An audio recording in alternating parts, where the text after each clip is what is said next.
Hello and welcome back to my channel. In this video, we'll be discussing tips for the removal and replacement of the turbo boost sensor on this 2025 Ford Expedition with the 3.5 liter engine. If you find my tips to be helpful, please like, subscribe, and comment. Now let's get started. The turbo boost sensor is located in the center of your screen near the tip of my red pointer. Some of the symptoms associated with a faulty sensor include poor acceleration and turbo not spooling. So if you guys are entering traffic and you notice that there's a delay when you stomp down on the gas and it's just not picking up speed, it's not spooling or coming up to speed fast enough, this is the sensor you need to look at, all right? It's also going to throw a check engine light with trouble codes P1300, P1348, and P1300 through P1303.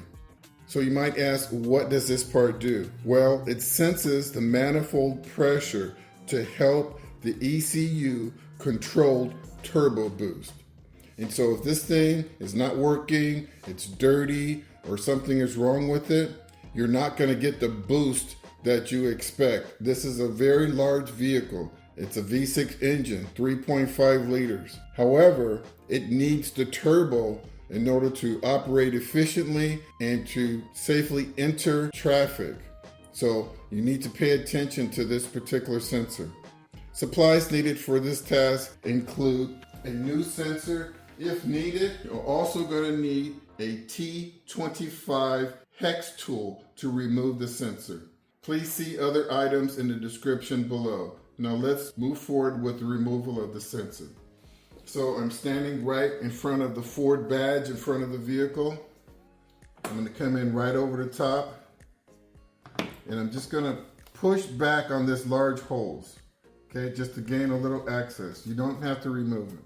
I've got my hex bit installed on my large extension.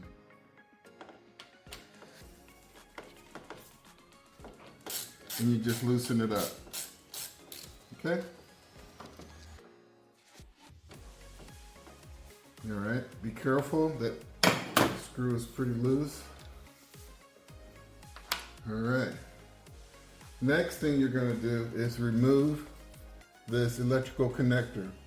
And so there's a white locking mechanism on top, and you'll want to slide that towards the front of the vehicle. Just use your fingernail, slide it. Okay? Once you've done that, you can come down low like I did, squeeze, and remove the connector, just like that. Now you can simply twist and remove the sensor. And there you have it. Just that easy. So let's quickly go over the sensor just to show you the different components and things you need to watch out for. So you have 3 pins in here. You'll see they're nice and straight, and that's how they should be. Looking at the top, there aren't any cracks here. Remember, this is a pressurized sensor, so there can't be any cracks in here at all, okay? Right here you have your O-ring. You always want to use your thumbnail to press in.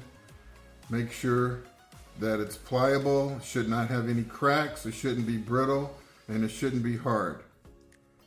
Okay? Right here you have your sensor basket. It looks fine. It's nice and dry. And that's how it should be. But it could be dirty, right? Before considering replacing this part, what I'd like you to do is clean this with mass airflow sensor cleaner. Reinstall it. Run the vehicle for maybe 20 or 40 miles. See if the check engine light shuts off. If it does, problem solved. If it doesn't, then you can come back and think about whether or not this sensor should be replaced, okay? So that's my pro tip. So you've got your cleaner. Just saturate it just like that.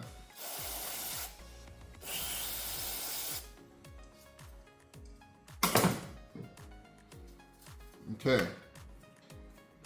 Just shake it off.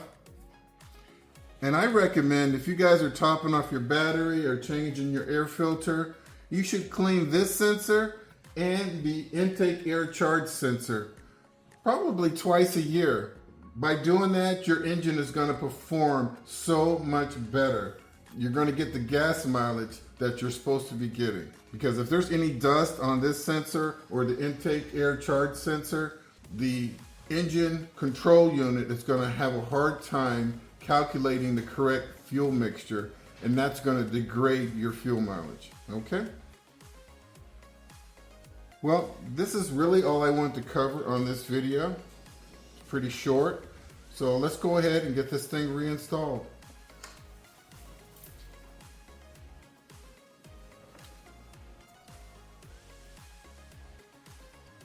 So you press it in, and instead of just forcing it down, what I like to do is twist and turn and slowly kind of lower it into place.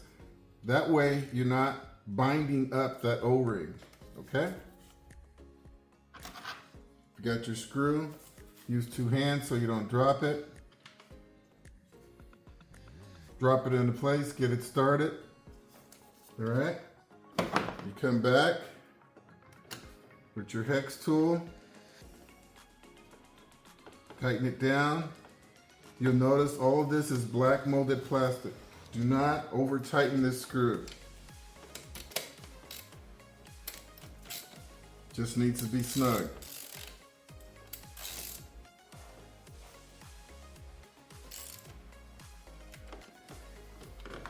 Okay. Give it a tug, make sure it's snug. Okay, last we're looking at our gasket for the electrical connector. It's in place and it's not deformed. Also, the holes for the pins are clean. Okay, slide it in place. Make sure the lock is in the out position. Slide it on and listen for the click. There you go. Now lock it down.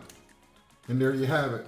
Well, folks, that wraps up this video for the removal and replacement of the turbo boost sensor on this 2025 Ford Expedition with the 3.5 liter engine.